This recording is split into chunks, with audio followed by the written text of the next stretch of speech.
hindi ko na kaya ang medium chicken natin ngayon, Mare, because tuloy na tuloy at nagpapatuloy at wala atang katapusan itong saga na ito. Bago yan, ito po si Alwin Ignacio, the diva that you love. Kasama ko ang aking kumaring ultra maldita. Hi, this is Alex Brosas. Ito po on the TT Show. Tarayan at Halakin Showbiz Edition. At ngayon na nga, ang nagtatarayan ng pasimple, ewan ko kung pasimple talaga makatawag ito, sina Andrea Brillantes at si Catherine Bernardo. Si Catherine Bernardo kasi, nung pumutok ang chika na may kaguluhan sa kanilang dalawa ni Daniel, Na secretly meeting. at meron kaguluhan sa kanilang ni Daniel Padilla, di umano, nakikita raw ng palihim si Andrea at ang kanyang juwawis na si Daniel Padilla. At dahil sa palihim ng pagkikitang ito, ayan na nga. Si Catherine Bernardo in-unfollow si Andrea Brillantes sa Instagram. At of course, dahil sabi ko nga, the saga continues, ngayon naman, ang nagkaka-unfollow lang ng Andrea Brillantes kay Catherine Bernardo. Ang inaabangan ko talaga mag-unfollow, Mare. Gusto ko malaman kung sinong unang i-unfollow ni Daniel Padilla. Si Catherine Bernardo kaya? Or si Andrea Brillantes? Sabay, charot! Sabay? Sabay ang palo. Sabay niyang i-unfollow? O mas nakakaloka dyan kung meron siyang isang ititira na hindi i-unfollow. Yun talaga ang mga patotoo, buhay na patotoo. Ang isa pang gusto ko malam, Mare, pag nag-unfollow ba talaga dapat big deal? Big deal kasi yung mga fans, dahil followers sila ng mga celebrities, alam nila ang galawan. Okay. Di ba? So, pag may na-detect silang, Diyos ko, kunwari, married na, hindi lang nakasuot yung sing-sing day. Issue. Ay, ano na yon, issue na yon. Eto pa na, kasi eto din yung mga artista, hindi sila nagki-keep for themselves. Okay. Yung mga young stars. Oo. Talagang post. Walang katapusang post. Oo. Magkayakap, nasa beach, nasa party, nasaan. Lahat post.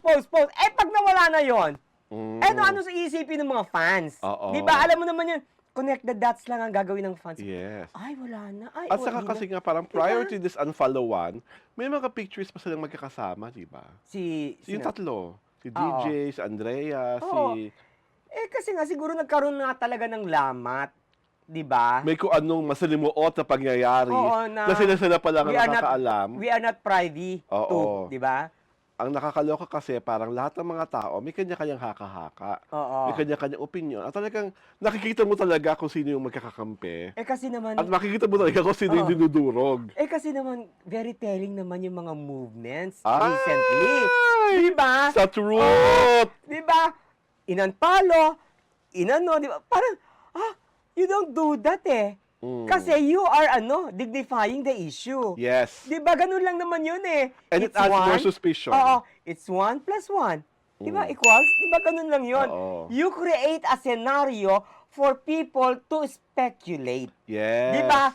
So, hindi mo rin sila masisisi. Because you were the one who created it. Di ba? You created a scenario. You created something na very recognizable, di ba? Oo. Very obvious, di ba?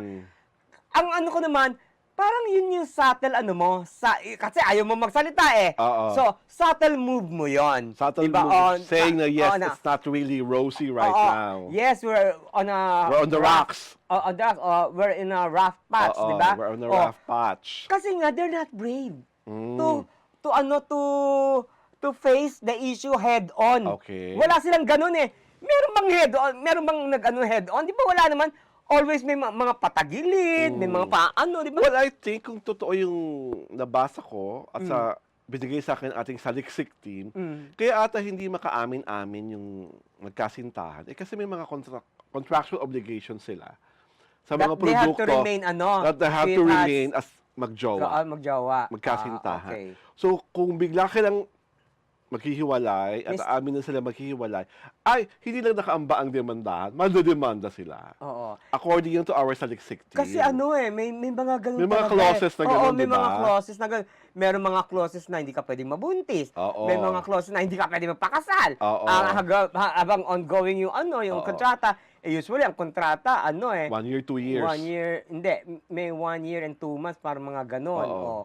So you have to keep it Oo. So I think yung ata isa sa mga humahad lang kung Kaya hindi bakit sila hindi umaamin. makapagsalita. At ako, ito, more than anything, I am admiring Daniel Padilla's silence because it's a gentleman thing to do. Wala siyang kinasawsawan, hindi siya nagpapalab ng apoy. Yeah. Tahimik lang siya, which is the gentlemanly thing to do. Of course, people will say na, kaya hindi nakakalita kasi guilty. Okay. Diba? Siya kasi may sala, siya ang may ginawang kababalaghan. At lumalabas na nga, nagre-resurrect na hindi ito ang pangalawang malaking pangyayari.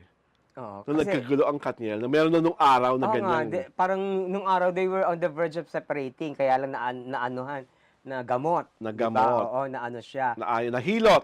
Now, parang on the verge. On the verge. So, Oo. I also heard from our saliksik team na kinausap na ata sila ng mga pamunuan. Mm, Na tumahimik kayo. mm. Huwag kayong dagdag ng kahit na ano pang ingay o sagit-sit sa mga pangyayari. Yun nga kasi nga, because of contractual obligation. So, yung kanilang reluctance to issue a statement stems from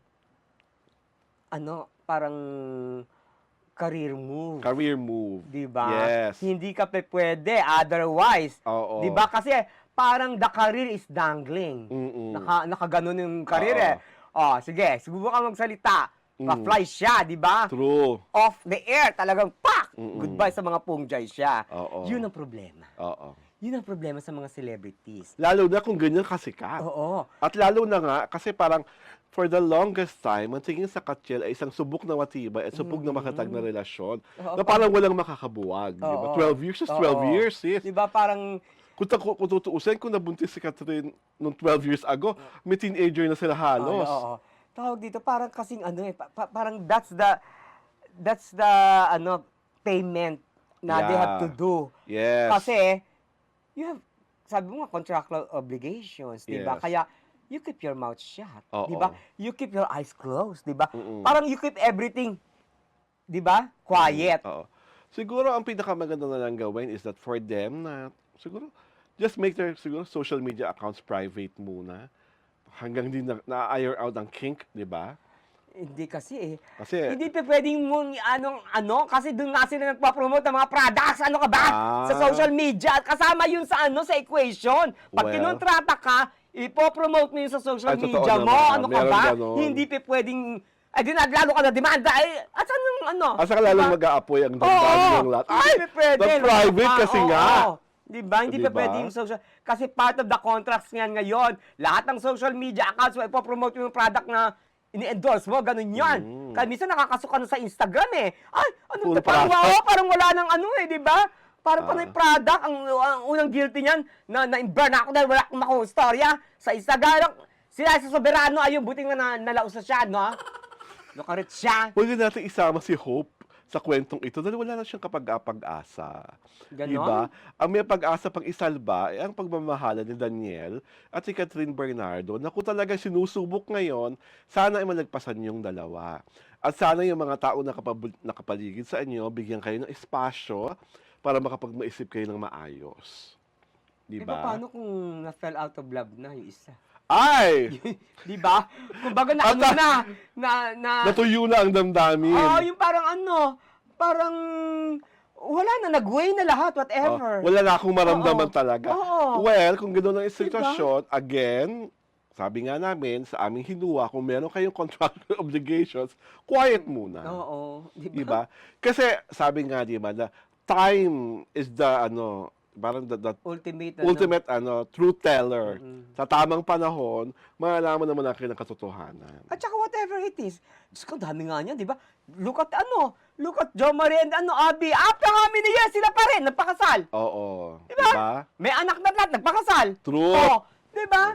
Kumbaga, let it past. Oo. Alam mo kayo, later in the end, kayo rin. Di ba? Totoo. Ganun, nangyayari yun eh. Saka at least Diba? ang maganda ngayon, alam ninyong pareho na your relationship is being tested.